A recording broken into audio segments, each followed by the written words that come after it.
Hey y'all, I am back with another book review, and I just finished J.R.R. Tolkien's The Fellowship of the Ring.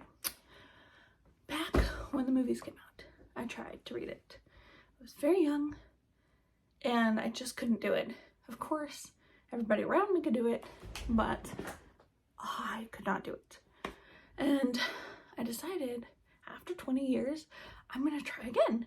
And I know why I struggle so much with reading it. It is greatly written. It's fantastic. It has so much research, so much details, but there are so many songs. It drives me insane. And I majored in music. Like, music is my thing.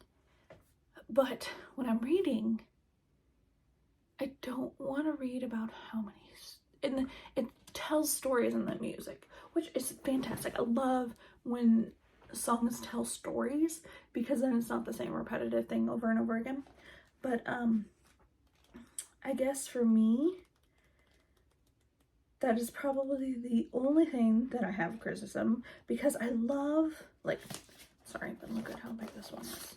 It's really, like, huge. And, like, you don't have, like, music to go along with it in your head, so you're, like, reading that and, like, oh, I totally lost that place. But you're reading it and you're, like, reading it more like a poem. And I guess for me, I'm not a big poetry person. I hate poetry. I don't know why. It just drives me insane. It is not my thing. I've tried many times of being like, oh, poetry, like, that's such a great thing. Everybody loves poetry. And it impacts so many people, but I'm just like, no, I don't like poetry. No. But, so I guess it reads like poetry rather than reading it like it's music in your head and trying to put music to it, because I don't know. Oh, I should probably research that, if he had, like, written music with it, because then that'd be so cool. Honestly, that'd probably be the best thing, if they had sheets and sheets of music that went along with this that he wrote, because then you can hear what was going on in his brain. But besides that, this was so fantastic. I loved so much, like, all the detail, all the storytelling. Like, I think one of my favorite details, and this is so weird, but it's the fact that this doesn't take 1 year to do all of this stuff.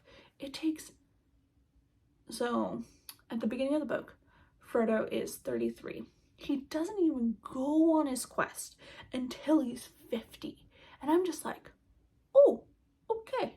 So we're super old when we're going on this quest. And I'm like, well, not super old. Honestly, I'm closer than I am to 20s. So it's, well, I'm not, that's not true. But you know my thing. Like, 50's gonna come sooner than going back to your 20s. So I loved that it had that you could do things. I feel like when J.R.R. Tolkien wrote this, he was writing for people that were in middle age, being like, I can do nothing. But then he's like, look, Frodo went on this quest.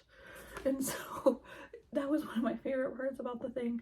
And that, like, Gandalf had to do so much. Like, he had to travel across the whole of Middle-earth to find all the information about Sauron, because he didn't research it or know it just by knowing it. He had to, like, scour the books in Minas Tirith and stuff like that. And, like, it just is so amazing. Like, the fact that it took time. Things take time. And I think in the movie you don't feel that. I mean, you feel, so I rewatched all the movies while I was reading this, all of them, and they say it took 13 months from the start of their quest to the end of their quest. Now, I don't know if it takes that long in the books, but you feel the passage of time more in the books. You feel all their interactions.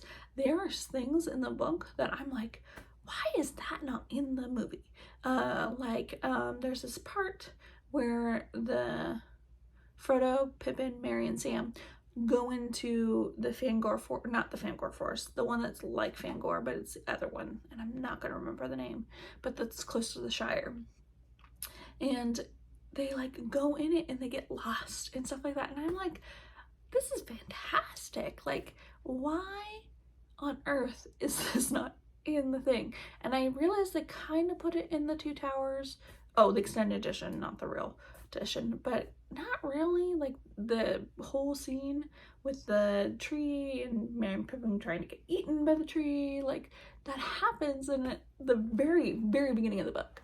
And so it's like, you wait until Two Towers and then it doesn't even make it into the final cut and blah, blah, blah. However, let's just take back. I watched all the extended ones and each one is almost 4 hours long. So really, they probably couldn't add any more information because, I mean, the whole fellowship and like the council session, that took so long in the book. Well, at least it felt long. Because they had to go through all their stories and all their, like, I don't know. It just was so good. And I totally recommend it. I'm gonna start the next one next.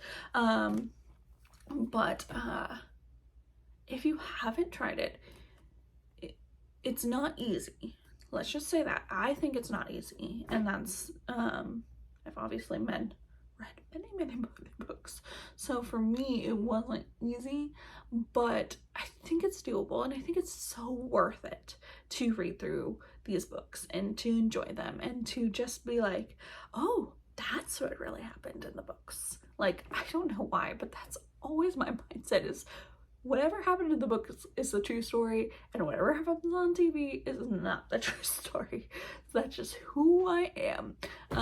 But I definitely think it's worth doing it and getting through the book and getting through those rough singing parts and getting through the stuff like that. It's just like, it's worth the story. The story is brilliant.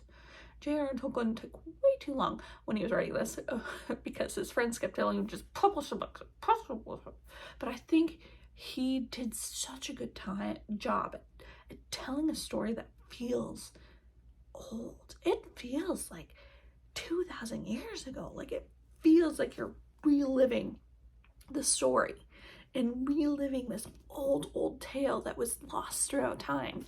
But it is definitely worth it. So I hope you all enjoyed this review, and you all have a great day.